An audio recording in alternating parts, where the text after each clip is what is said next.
Takže lidi, dneska tady máme na ochutnávku fizzy drink, což je příchuť Dark Galaxy. Jdeme ochutnat. Tak už to máme otevřené a jdeme na to.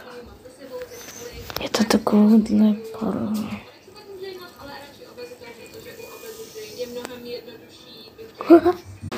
OK, tak jdeme to ochutnat.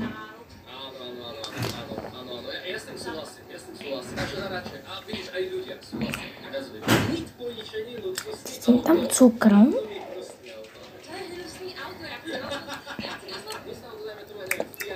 To je docela dobrý. Budu ochutnávat různé fizzy drinky, budu z toho dělat short, teda i s tady drinkama. Takže máte se na něco těšit. Čus.